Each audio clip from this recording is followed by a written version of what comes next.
Bienvenue pour notre conversation autour de la mésinformation sur les vaccins en 2021.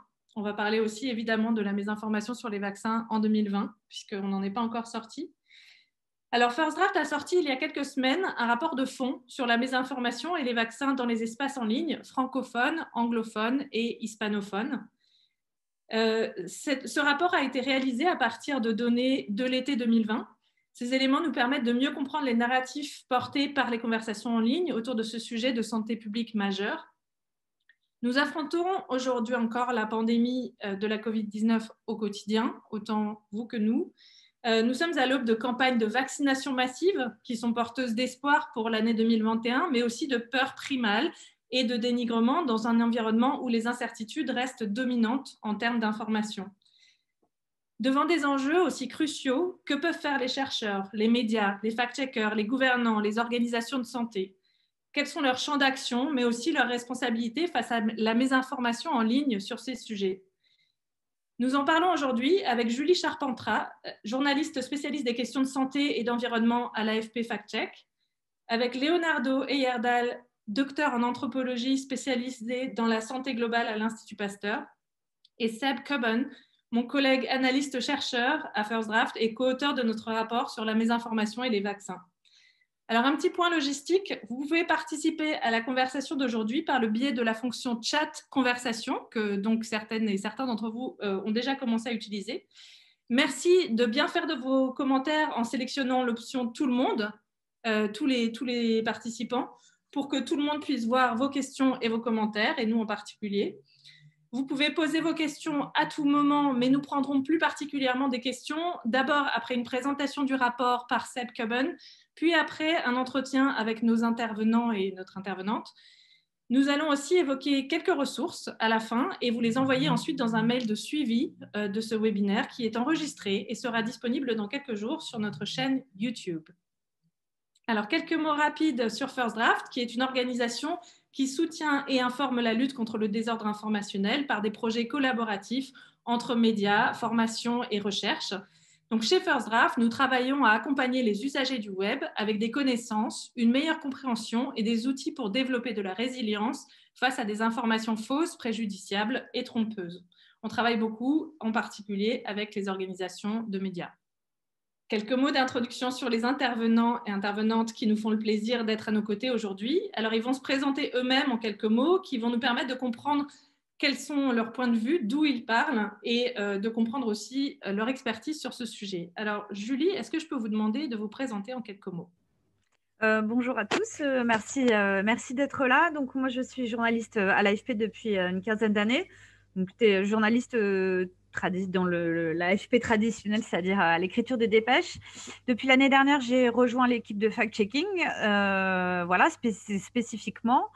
On est aujourd'hui à peu près un peu moins d'une centaine de journalistes dans le monde qui se consacrent au fact-checking dans l'AFP. On est donc la plus grosse équipe maintenant de fact-checking dans le monde.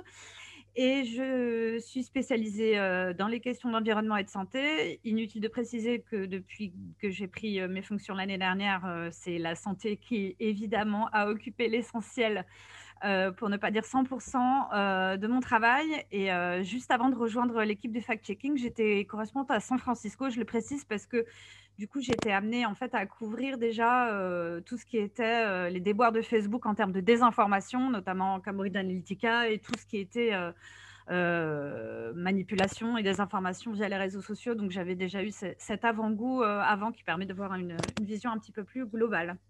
Voilà. Merci beaucoup, Julie. Leonardo, est-ce que vous pouvez nous décrire d'où vous venez en quelques mots? Qu'est-ce que vous faites? Oui, bonjour. Je suis Leonardo Heyerdahl, je suis anthropologue médical et ça fait à peu près 10 ans que je travaille sur les maladies émergentes ou réémergentes et j'ai passé notamment plusieurs années basé à Abidjan et à travailler dans plusieurs pays d'Afrique ouest africaine et d'Afrique centrale en support au ministère de la Santé sur des épidémies de choléra et d'Ebola. Et donc à travailler plus particulièrement sur la perception du risque épidémique, sur les pratiques préventives des populations à risque, et puis sur l'acceptabilité des mesures de lutte contre les épidémies, et notamment l'acceptabilité des vaccins. Voilà. Merci à vous. Et maintenant, Seb Coburn, est-ce que vous voulez bien vous présenter aussi en quelques mots? Ouais, merci Marie, bonjour tout le monde. Donc moi, je travaille en tant que chercheur à First Draft. Donc en fait, j'effectue des recherches sur les réseaux sociaux, sur la désinformation politique, manipulation des médias. Donc voilà, et récemment, je me suis penché sur la thématique des vaccins. Alors, moi, je m'appelle Marie Bonner, je suis responsable des partenariats internationaux chez First Draft. J'aurai le plaisir d'assurer la facilitation de notre conversation aujourd'hui et de relayer vos questions à nos intervenantes, ainsi que d'en poser quelques-uns aussi, nos intervenantes et nos intervenants. Je tenais aussi à remercier ma collègue Jennifer Panaki, que vous n'allez pas voir beaucoup aujourd'hui, mais qui assure les aspects logistiques et techniques de cette conversation. Et grâce à elle, nous pouvons échanger les uns avec les autres ce soir. Et sans plus attendre, je vais laisser la parole à mon collègue Seb Coburn pour qu'il vous présente les conclusions principales de son rapport, avec un focus bien sûr sur ses trouvailles dans les espaces en ligne francophones. Oui, merci Marie, merci Jen. Voilà, donc comme Marie l'a mentionné, il y a un peu plus de 2 semaines, nous étions heureux de pouvoir publier notre rapport sur les dynamiques informationnelles autour des vaccins en ligne. Donc le but de ce projet de recherche, c'était vraiment de cartographier en quelque sorte l'écosystème de l'information en ligne par rapport aux vaccins, en révélant à jour les sources d'informations influentes, les communautés et les audiences réceptives, les plateformes clés, mais surtout les narratifs qui dominent ces conversations. De cette manière-là, nous permettre de mieux comprendre et d'identifier les vulnérabilités de ces espaces à la mésinformation et à la désinformation. Notre collecte de données et donc le projet lui-même a débuté mi-juin. C'est à ce moment-là que les informations que nous collections dans le cadre de nos projets de veille commençaient vraiment à indiquer que les conversations en ligne se détournaient de la nature et de la propagation du coronavirus vers la course pour développer un vaccin contre celui-ci. Et donc, on a estimé qu'il était vraiment important de développer des méthodologies qui nous permettaient de donner un sens en fait, à cet espace informationnel, surtout pour les mois à venir, car les débats majeurs allaient très certainement se porter en grande partie sur cette course, ainsi qu'éventuellement sur la mise à disposition d'un éventuel vaccin contre la Covid-19. C'est le concept du schéma narratif, et non pas uniquement de la désinformation, qu'on a vraiment voulu placer au cœur de notre recherche, car ce sont ces narratifs qui façonnent les attitudes, vraiment durable sur le public.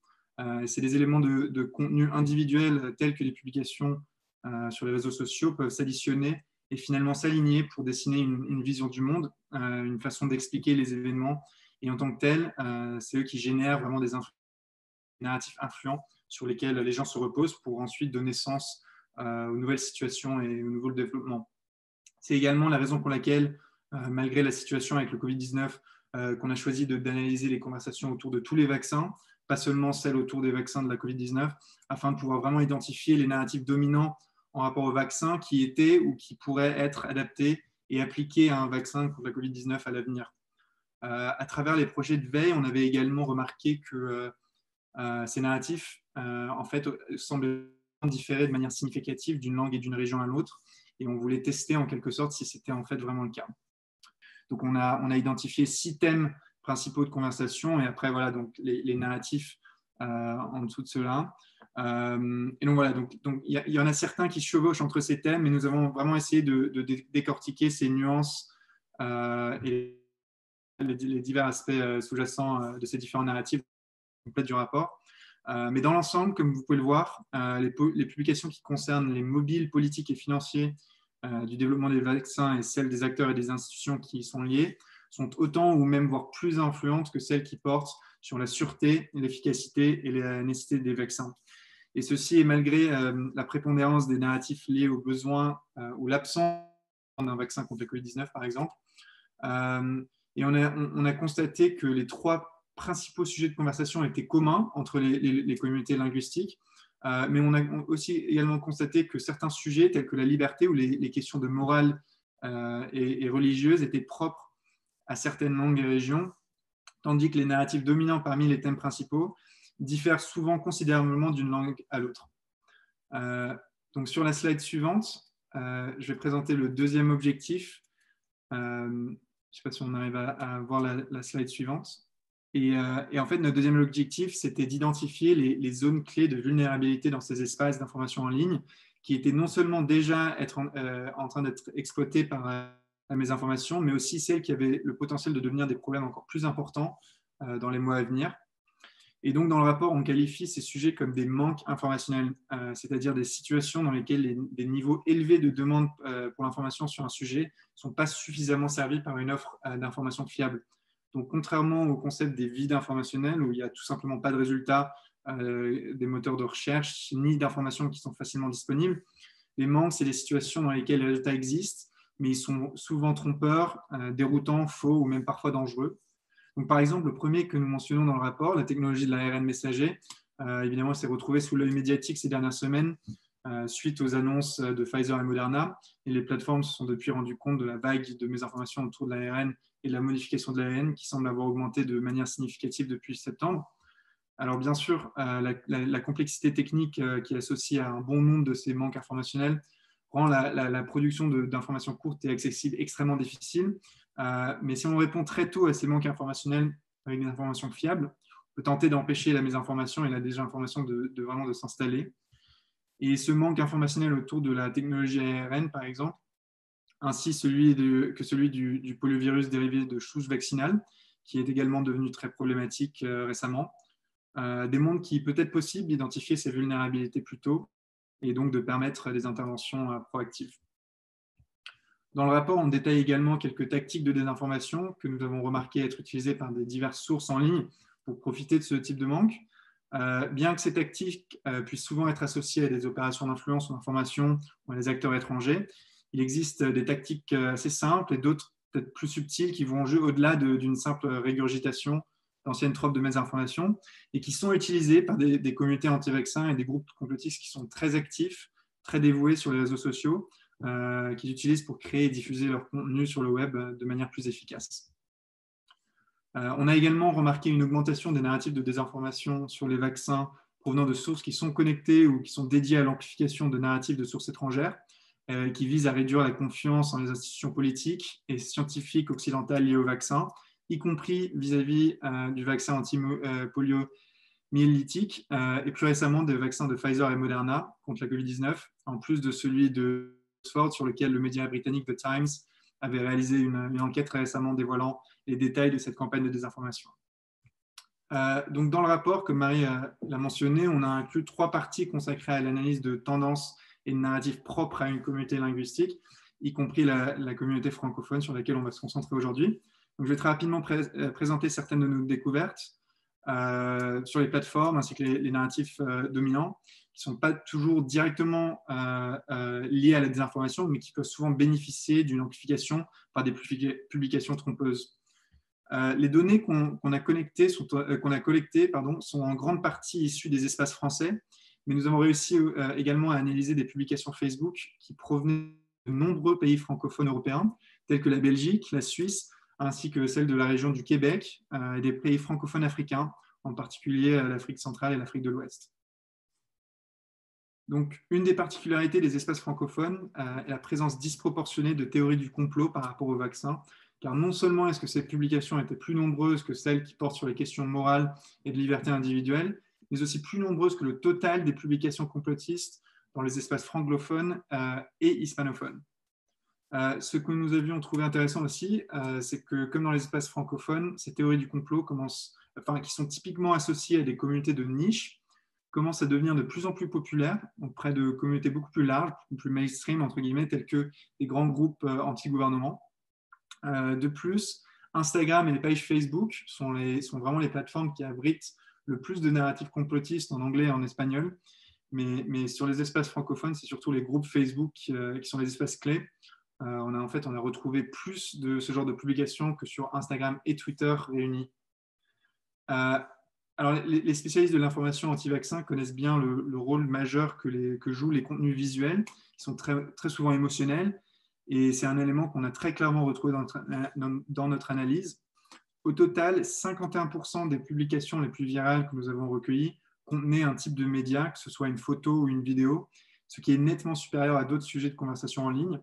Et il faut noter que ce chiffre est sous-estimé à cause de la manière dont on a récolté les données. Donc, par exemple, les publications avec des liens et un aperçu visuel étaient catégorisées comme liens et non pas comme un contenu visuel.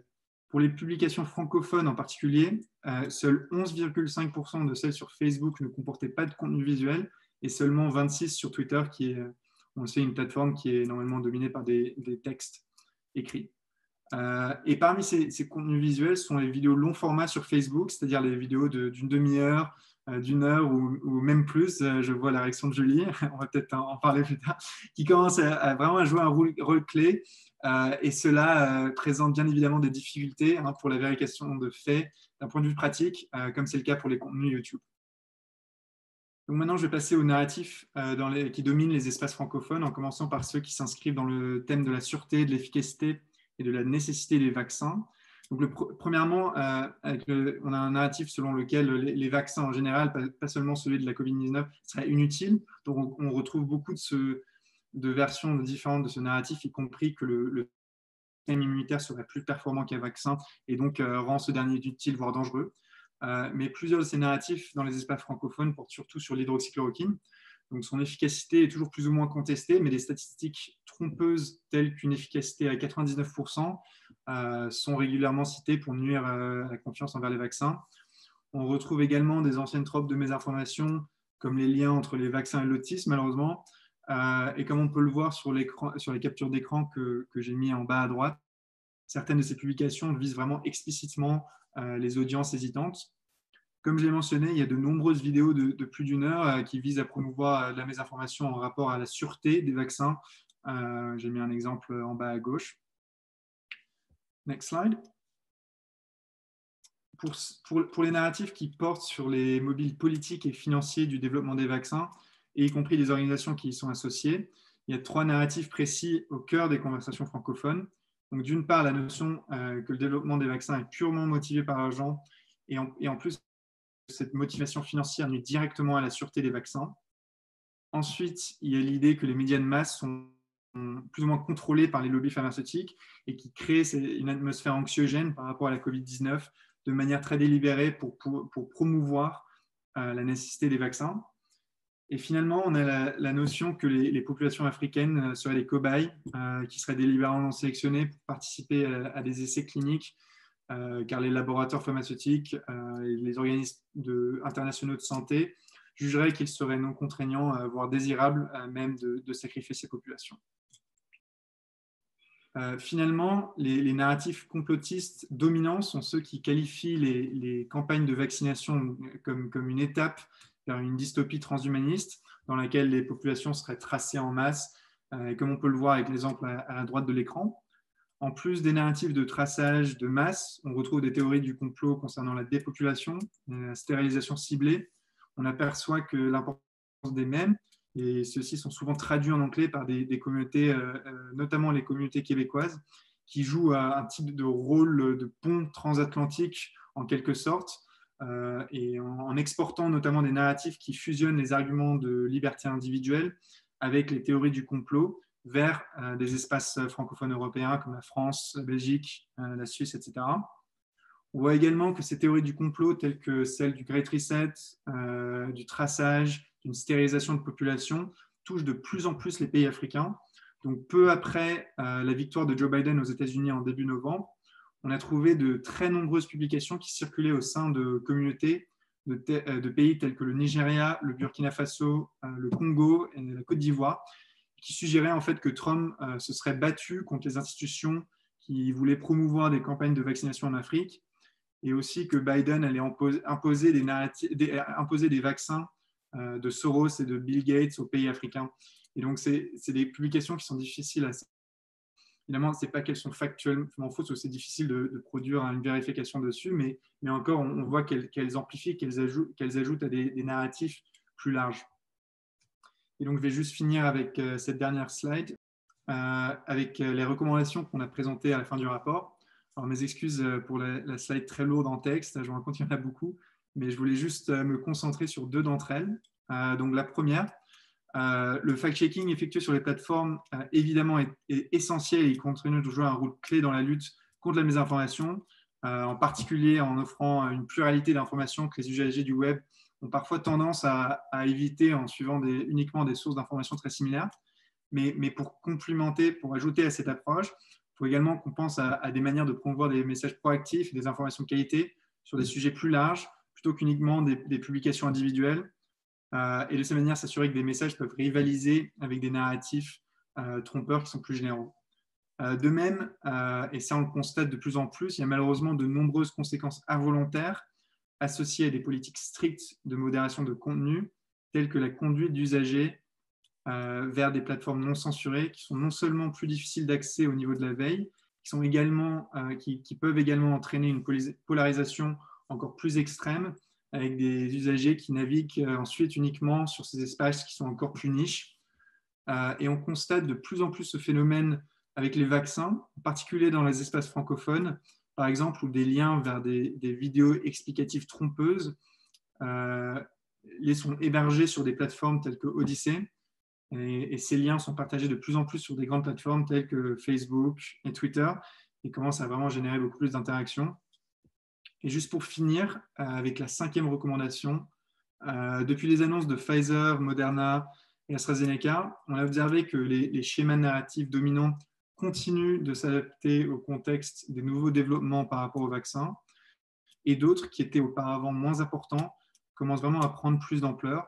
Par exemple, ceux qui sont liés aux questions éthiques, certains manques informationnels tels que l'ARN, le poliovirus dérivé ou même l'utilisation de l'aluminium comme ingrédient sont de plus en plus la source de nombreux narratifs de mésinformation. On a récemment publié une petite analyse récapitulative de cette évolution sur le site de First Draft, mais bien évidemment, il est vraiment impératif de suivre l'évolution de ces tendances et encourager des moyens de collaboration entre les organismes de recherche, les médias, les plateformes, les experts en communication et de santé pour vraiment continuer à répondre de manière pertinente aux nouveaux défis posés par certains discours sur les réseaux sociaux.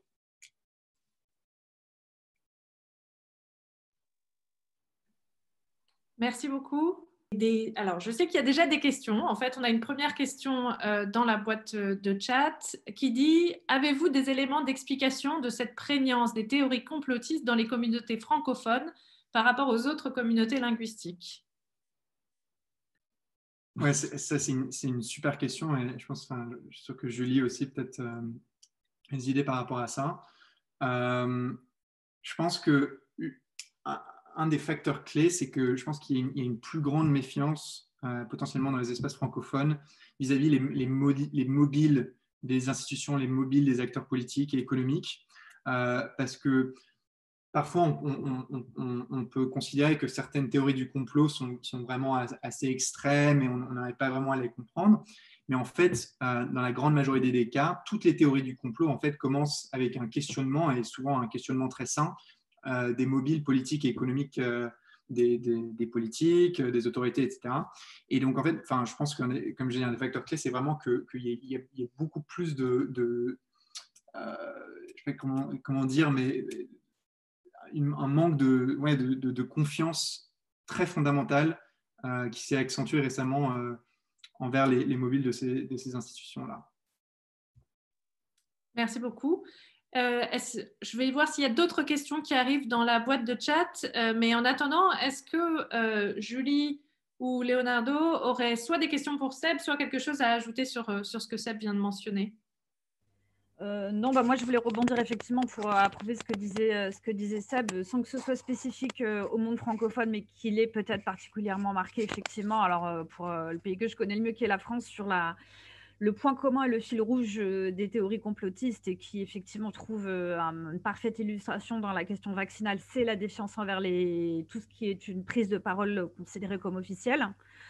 Qui est un espèce de cercle vicieux sans fin, parce qu'on peut apporter parfois toutes les démentis, les dénégations, les explications qu'on veut, tant qu'on a en face une grande partie de la population et des lecteurs qui considèrent que de toute façon, toute prise de parole est perçue comme officielle, que ce soit un ministre ou un journaliste, parce que parfois, les médias aussi, on est perçus comme ça.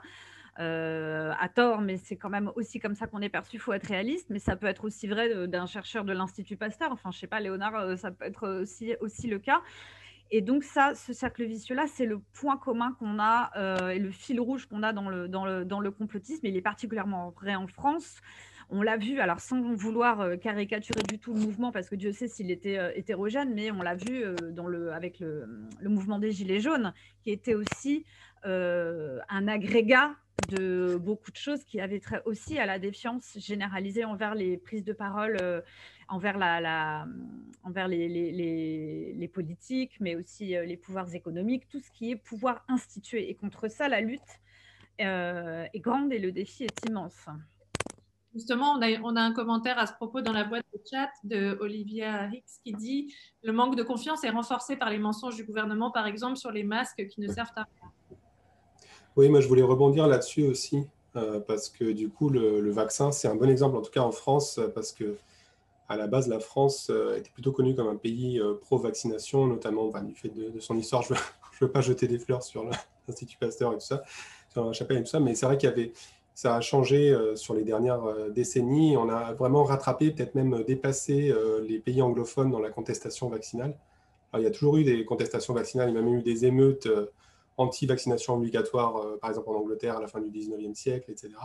Mais en France, on a eu un enchaînement de problèmes. Alors, pas forcément que sur les vaccins, mais déjà sur Tchernobyl. Le mensonge de Tchernobyl, c'est ressorti maintenant. C'est le nuage s'arrêtera à la frontière et ne passera pas au-dessus de la France. Après, il y a eu la vaccination obligatoire contre l'hépatite B et puis les scléroses en plaques. Ensuite, il y a eu les affaires de sang contaminé. Il y a eu les affaires il y a 10 ans sur l'achat des 70 millions de doses contre la grippe. Et du coup, en fait, le peuple, il a un peu une mémoire aussi de ça. Donc la défiance et la méfiance et le manque de confiance, il se construit sur la durée. Et on a une convergence en fait des méfiances. Et c'est pas un hasard. Par exemple, que celui qui a publié la première vidéo qui disait que l'Institut Pasteur avait soi-disant créé le virus, c'est un ancien leader des Gilets jaunes. Parce que la scène épidémique, comme à chaque fois pendant les épidémies, l'épidémie devient une scène pour continuer la politique d'une autre manière. Et donc, on le voit, et effectivement, donc, il y a une convergence des méfiances ici aussi. Alors, on a une question de précision de la part de Kosan Elizemlan sur la question des acronymes ARNM et OGM. Seb, est-ce que tu veux répondre sur la question? Oui, bien sûr. Donc, OGM, c'est organisme génétiquement modifié. ARNM, c'est l'ARN messager.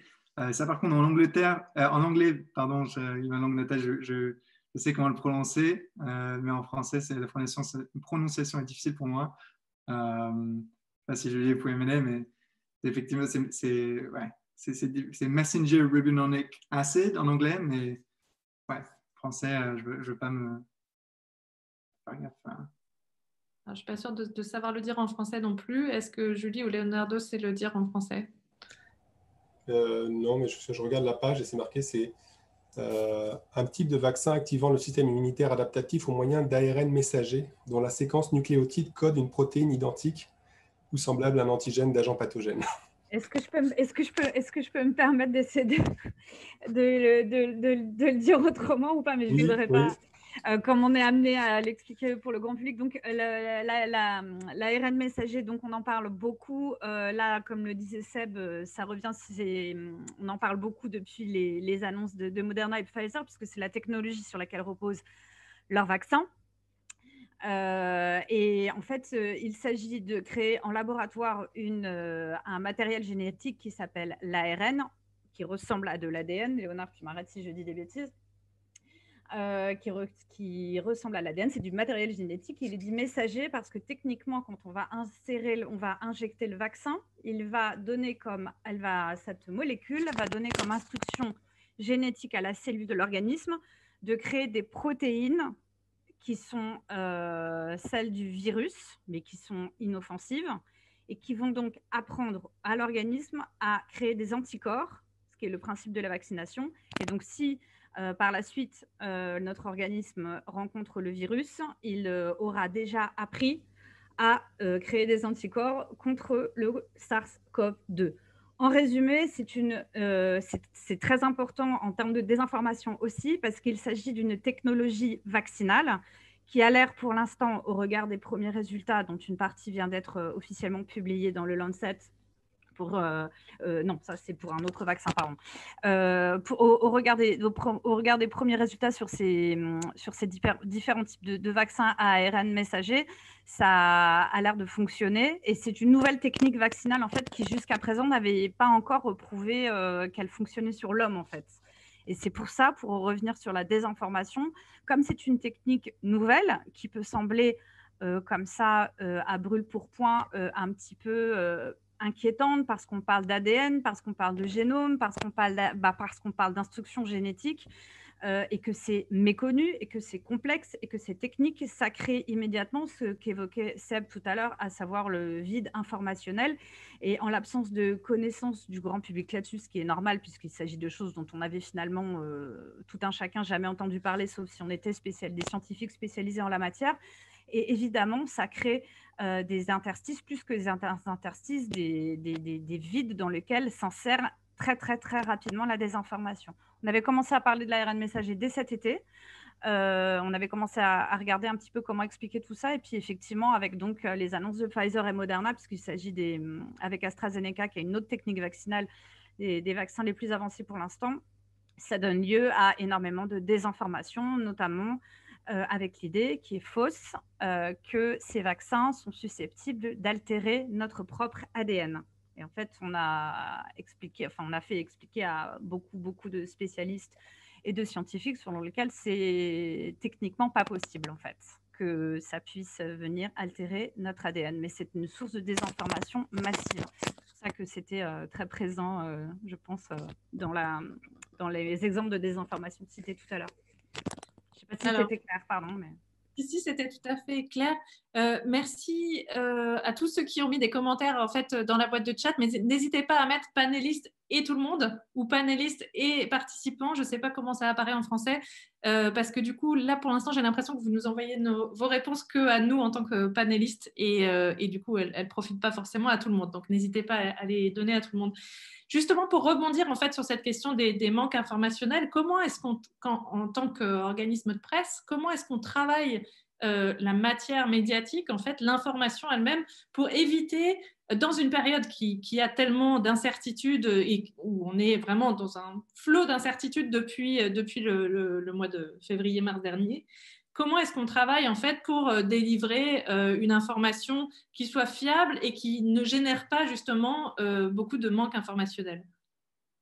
Julie. Eh bien, j'ai envie de répondre en faisant son travail de journaliste du mieux possible. Comme on le fait finalement au mieux dans notre quotidien, il est évident que dans un cadre exceptionnel pour chacun et pour les médias et pour chacun d'entre nous sur la planète, comme cette année, c'est des exigences qui sont, s'il était besoin de le dire, encore plus importantes et rendent les exigences encore plus grandes. Des vides informationnels, il y en aura toujours. Ils seront toujours potentiellement exploités par ceux qui ont envie de les exploiter. Soit parce que les gens sont sincèrement rendus anxieux par un manque d'informations, sachant qu'on peut difficilement faire plus anxiogène qu'une pandémie mondiale, comme actuellement. Ça pourra toujours être... Et le rôle des médias va être d'arriver à faire ce qu'on est censé à peu près faire normalement d'habitude, c'est-à-dire interroger les bons interlocuteurs pour essayer d'expliquer ce qu'on sait dans des mots les plus compréhensibles possibles. Mais, et c'est là qu'on arrive à une des spécificités, mais qui n'est pas unique, mais une des spécificités peut-être de la situation actuelle, c'est évidemment toujours expliquer aussi ce qu'on ne sait pas et pourquoi on ne le sait pas. Non pas, on peut le lire sur les réseaux sociaux de la part de ceux qui peuvent propager de la désinformation, non pas parce qu'on vous cache nécessairement des choses, mais parce qu'il y a des choses que scientifiquement, on ne peut pas encore savoir.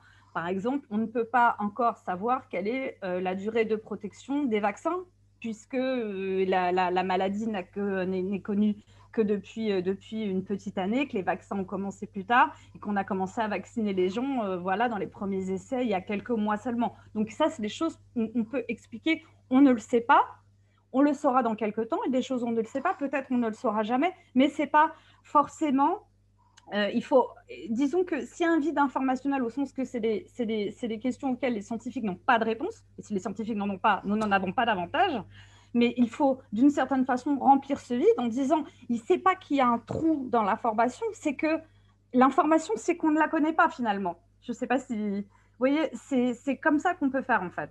Et puis c'est occuper le terrain, parce qu'en termes de désinformation, on est là, il faut occuper le terrain, parce que de toute façon, vu le nombre d'utilisateurs des réseaux sociaux dans le monde et vu la viralité et la vitesse de propagation de toute cette désinformation, on pourrait être 10 000 fois plus de journalistes ou de scientifiques qui font aussi directement parfois de la désinformation, du fact-checking et de l'information, au contraire.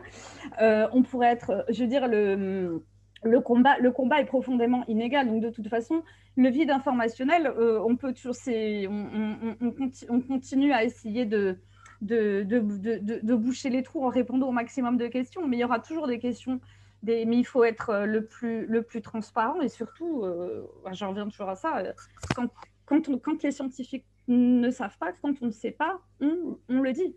Alors justement, ça me donne l'occasion de rebondir là-dessus, justement par rapport à la question du rapport justement entre les médias et les scientifiques. On a vu, enfin je pense que les espaces francophones en particulier ont réussi à envahir les espaces anglophones et d'autres avec la question de l'hydroxychloroquine et du professeur Raoult par rapport à la manière dont ces questions ont été traitées dans les médias, mais aussi sur les réseaux sociaux.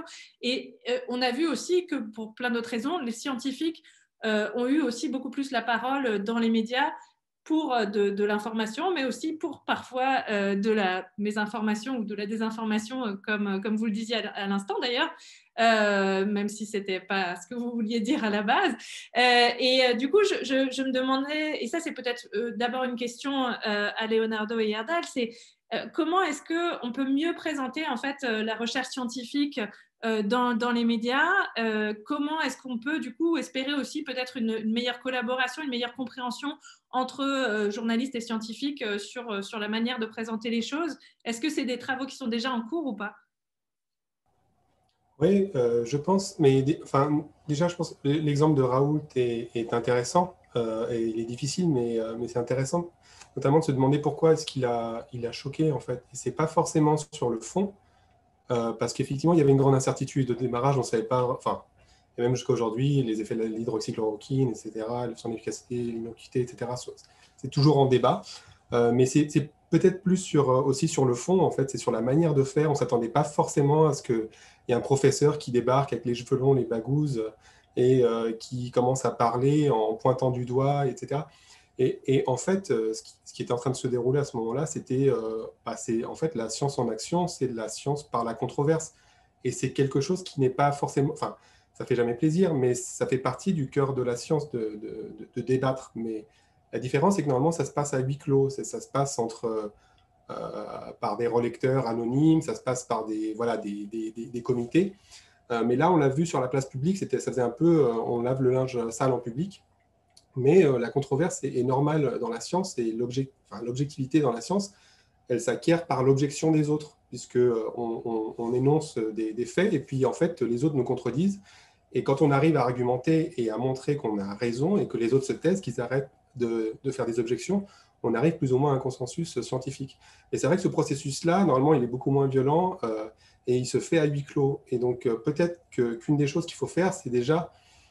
Le problème, la violence de ça, c'était aussi entre les expectatives ou les attentes qu'on peut avoir de la science et puis la réalité. Mais il faut peut-être aussi, et je pense qu'on a déjà commencé à le faire en acceptant le fait qu'il y ait une incertitude, mais c'est d'amoindrir ce qu'on attend aussi de la science et de s'ouvrir au fait que c'est aussi une controverse de manière un peu continue.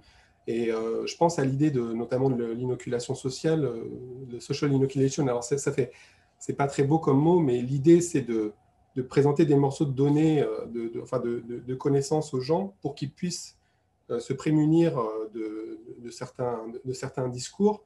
Et je pense qu'il faudrait pouvoir produire des reportages ou autres sur les controverses qu'il y a eu dans la science, notamment sur les traitements. Bon, moi, je connais un peu l'histoire du choléra.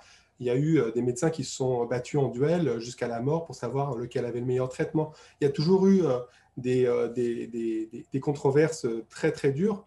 Et peut-être que du coup, en ayant cette histoire-là, la prochaine fois qu'on voit ce genre de choses, on se dit, en fait, c'est plus ou moins normal, c'est-à-dire ça nous affecte moins. L'autre chose, c'est que je pense que quand Raoult il fait ça, en fait, il fait des clins d'œil au public, et c'est pas forcément parce qu'il passe par les médias que ça marche, mais parce qu'il a sa propre chaîne, il répond au même qu'on fait de lui, et donc il faut aussi s'allier avec des bons messagers, des créateurs de contenu, ou je pense par exemple au Dr Mike, des gens qui soient en même temps qualifiés, qui soient proches en fait des personnes, pas forcément nous, chercheurs, nous, journalistes, etc., qu'on nous englobe facilement dans l'establishment, mais des gens qui soient plus proches, et donc répondre sur ce terrain-là de la controverse publique pour lesquels les chercheurs traditionnels ne sont pas bien armés, en fait. Alors justement, il y a une question dans le chat box de Bertrand Levent là-dessus, et je reviendrai aussi à une autre question d'Aurore Amis ensuite. La question de Bertrand, c'est: ne serait-il pas utile d'apporter plus de transparence et de pédagogie sur ces méthodes de validation et d'objectivation scientifique? Le huis clos n'alimente-t-il pas le complot? Mais oui, et justement, je pense que ça fait des années qu'on nous parle de l'open science et des publications disponibles à tous, et c'est très beau, c'est très bien comme idée, mais peut-être que c'est ça l'open science, peut-être que c'est tout le monde donne son avis, et donc il va falloir trouver effectivement des nouvelles manières de produire de la connaissance qui nous permettent quand même d'avancer, de ne pas être dans une incertitude, enfin, de réussir à avancer quand même. Et je suis d'accord qu'il faut se poser la question beaucoup plus sérieusement, pas tant sur le fond, mais sur la forme et sur comment on participe à cette démocratie technique, parce que pour l'instant, c'est vrai que ça fait un peu cacophonie. Alors, la deuxième question… Ah, oui, pardon.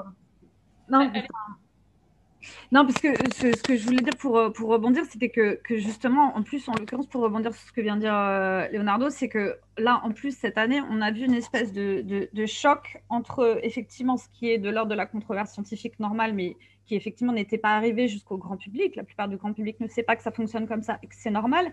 Et ça s'est entrechoqué avec une espèce de caricature de ce débat médiatique, en partie relayée par certains médias, à savoir que la controverse scientifique est une chose, faire un débat sur un plateau télé avec renvoyer dos à dos des personnes qui peuvent être des hommes politiques, des experts dans un domaine scientifique mais pas un autre, des experts qui ont pu avoir leur heure de gloire mais qui depuis ont largement, comment dire, eu des propos qui ont pu être scientifiquement moins étayés, on va dire ça de façon euphémisée.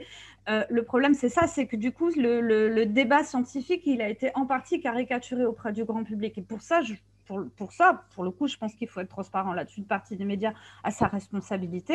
Et c'est bien pour ça que, en termes de ce qui va se passer pour l'avenir, et notamment pour 2021, le choix des interlocuteurs à interviewer de la part des journalistes est extrêmement important. C'est compliqué. On est loin d'avoir tous très loin de là, et moi y compris, pas de formation scientifique à la base, mais il faut travailler. Mais c'est comme un avocat en droit de la famille, c'est pas un avocat pénaliste, etc. Et ben, pour caricaturer, un scientifique, et ben, ça peut être 1 milliard de choses. On peut être spécialiste des virus, on peut être spécialiste de tel type de virus, on peut être épidémiologiste, on peut être plein de choses. Et on peut avoir absolument strictement aucune légitimité à parler sur le SARS-CoV-2 et sur la vaccination, même si on a une étiquette ceci, cela, scientifique, etc. Et ça, il va falloir vraiment que du côté des médias, il y ait plus de rigueur là-dedans. Donc, j'espère en passant aussi, même si avec des collaborations plus étayées, même plus étroites avec des institutions scientifiques, je pense qu'il y a beaucoup à apporter. Mais là, on est dans une espèce de crise dans lequel on ne s'y retrouve plus, parce qu'on renvoie dos à dos. C'est pas parce que il faut arriver à faire comprendre au grand public, et c'est notre rôle aussi, de faire comprendre que c'est pas parce qu'il y a des incertitudes et un débat que l'on peut dire n'importe quoi, pour dire les choses très clairement. Et cette ligne de crête, elle est extrêmement difficile à avoir. Ça veut dire une rédaction, pour ce qui est de la presse écrite, ça veut dire une rédaction ciselée, ça veut dire au millimètre, ça veut dire peser vraiment chaque terme au trébuchet pour arriver à expliquer qu'il y a des choses qu'on peut dire, des choses qu'on ne peut pas dire, des choses qu'on sait, qu'on ne sait pas, et en tout cas se méfier des conclusions définitives, ou des grandes figures qui disent des choses définitives sur l'avenir, etc. Voilà, il va y avoir plein de précautions à prendre. Il va falloir se méfier aussi, pour ce qui est des médias, de comment on va suivre les personnes qui ont été vaccinées pendant les campagnes de vaccination, si chaque média s'intéresse à chaque personne vaccinée pour savoir un petit peu si elle a des effets secondaires, etc. On va aussi tomber dans des choses... Ça m'amène justement à ma question suivante, qui aurait été justement sur quelles sont les tendances qu'on peut attendre en fait autour de la mésinformation et des vaccins en 2021, sachant qu'on va commencer ces campagnes de vaccination de masse, campagnes obligatoires, pas obligatoires, etc. On sent qu'il y a déjà autour de tous ces débats pas mal de pistes de mésinformation et de désinformation possibles, pas mal d'espace aussi pour ça. Mais avant ça, je voulais juste, il y avait une réflexion, une question de Aurore Amis tout à l'heure dans le chat. J'ai lu que la technique de l'ARN messager avait été utilisée pour le vaccin contre Ebola. Pourquoi n'y a-t-il pas d'infos dans ce cas? Merci pour votre travail.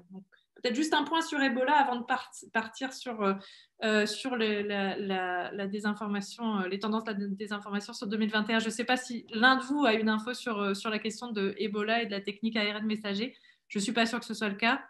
Et je vous pose la question au cas où. Non, j'ai pas Alors, dans mes souvenirs, je sais que la technique de l'ARN messager a été expérimentée par le passé, effectivement, dans d'autres cadres. Il est possible que ce soit aussi sur Ebola, mais c'est vraiment de mémoire. Je dis ça pour guider la personne qui nous a posé la question. Je voudrais surtout pas dire de bêtises. En tout cas, ce qui est sûr, c'est que ça n'avait pas porté ses fruits en termes d'efficacité, quelle que soit la maladie,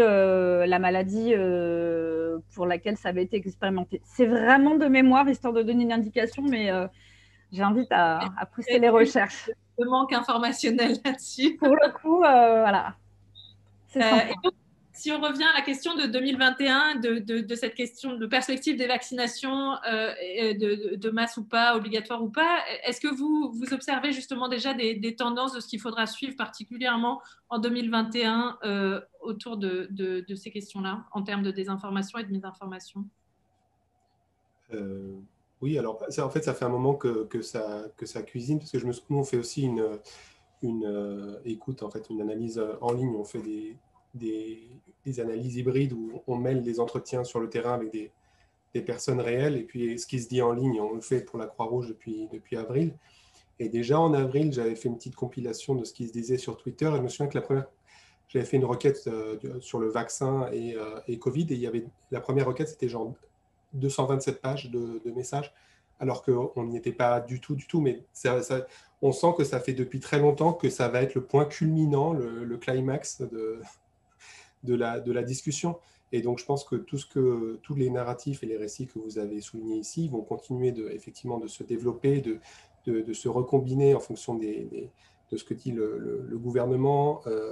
Pendant très longtemps, ça a été ancré sur l'anticipation du fait que ça allait être obligatoire.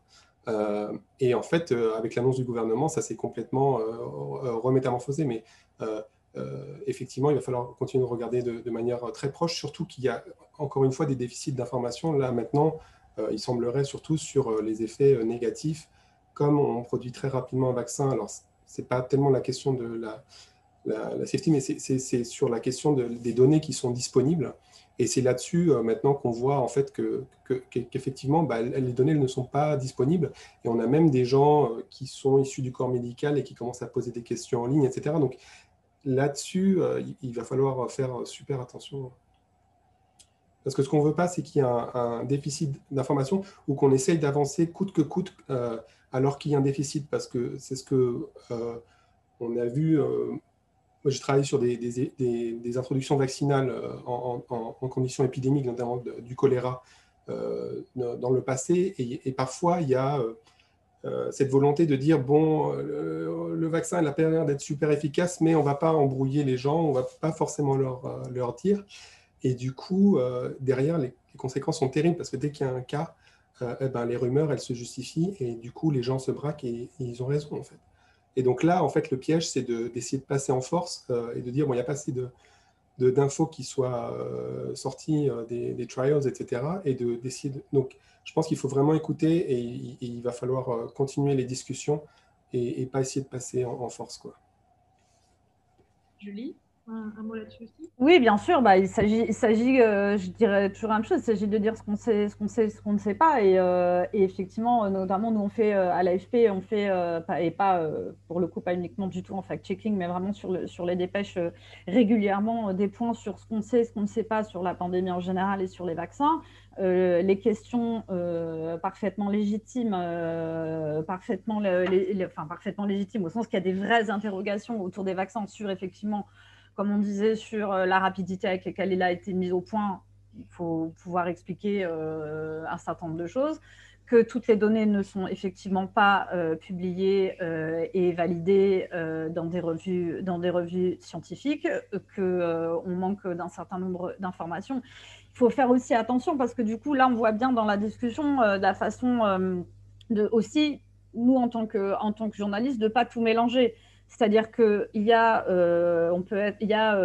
le discours anti-vaccin, complotiste, si vous voulez, si on veut faire un peu des caricatures, mais qui, voilà, les grandes tendances qu'on a pu voir en 2020 qui sont, mine de rien, qui ont été quand même assez largement répandues, que ce soit, on va nous inoculer avec le futur vaccin contre la Covid, soit des nanoparticules, soit d'une puce 5G.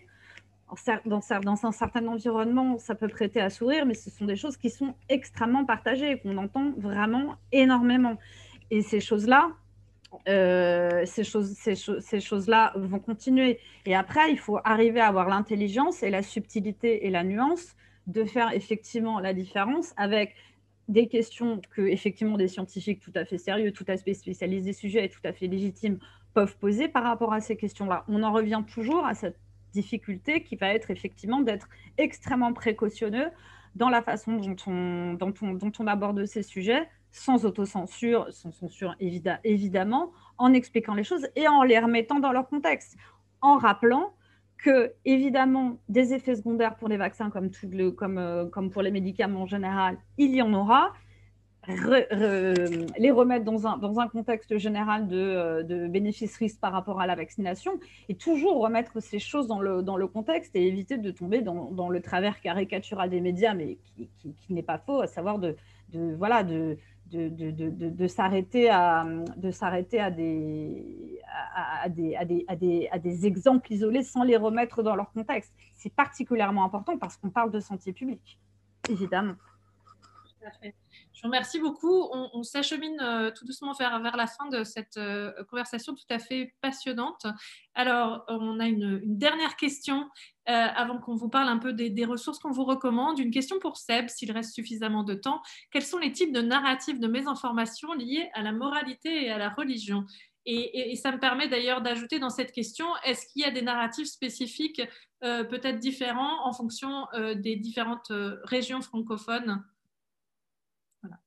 Ouais, juste avant de répondre à la question, si je peux me permettre, juste pour rebondir et de prendre un tournant un peu pessimiste, entre guillemets, mais en suivant beaucoup les médias, surtout médias britanniques, ce qu'on retrouve beaucoup dans les gros titres, c'est juste des chiffres. Ils disent 95% d'efficacité, 94% d'efficacité, 90% d'efficacité, etc. Et là, il y a même le vaccin AstraZeneca a été couvert de manière différente, c'était 70% jusqu'à 90%, etc. Et le problème, ce qu'on trouve, et ça se manifeste pas mal sur les réseaux sociaux, c'est que ça fait deux choses. La première, c'est qu'il n'y a vraiment pas de compréhension sur comment est-ce qu'on mesure et qu'est-ce qu'on considère comme l'efficacité. Donc, par exemple, l'efficacité, est-ce que ça veut dire que ça réduit le taux de mortalité? Est-ce que ça veut dire que ça réduit la possibilité d'avoir des effets graves? Est-ce que ça réduit la possibilité qu'on arrête d'être infectieux? Parce que ça, par exemple, le point sur si on est infectieux ou non, ou si on peut même l'attraper ou non, ça va être absolument primordial pour les questions de santé publique. Et ça crée une sorte de confusion générale où on se dit, soit les gens arrêtent en quelque sorte de consulter les médias, ce qui pose des problèmes par la suite, parce que ça les rend plus vulnérables évidemment à des manques informationnels et à des informations. Mais aussi, ce que ça fait, c'est que ça crée cette illusion, et ça, on le voit partout sur les réseaux sociaux, ce narratif qu'en fait, le vaccin, eh ben, ça va être la solution miracle, en gros, et que ça va tout arrêter, que tout le monde va prendre le vaccin, et que du jour au lendemain, en gros, le coronavirus va disparaître. Alors que on sait que ce n'est pas du tout le cas, mais ça crée je trouve que ça crée une atmosphère très, très dangereuse, parce que ce qui peut se passer, c'est qu'une fois qu'on voit que les gouvernements vont toujours nous demander de respecter les règles sanitaires, vont toujours nous demander de nous isoler si on a des symptômes, donc il y a toujours va avoir des restrictions sur la vie économique et sociale, et ben là, on va avoir une remise en question encore plus importante et plus significative et sur justement ce que les gouvernements nous ont dit, sur ce que les médias nous ont dit, parce que quand on voit ce genre de gros titres, et ben on peut se dire « Ah bah génial, bah il marche pratiquement à 100%, donc c'est bon ». Et ça, je trouve que c'est vraiment dangereux, et comme je dis, on voit beaucoup sur les réseaux sociaux que, en gros, au début de l'année prochaine, tout ira mieux et ce sera fini. Ça, on voit particulièrement dans les espaces anglophones, et je trouve que c'est particulièrement dangereux au long terme. En termes de la question sur les narratifs, sur la moralité et la religion, ouais, donc c'était super intéressant dans notre recherche. En fait, on a vraiment trouvé que le thème des questions religieuses, surtout, était plus ou moins unique aux espaces hispanophones et surtout en Amérique du Sud.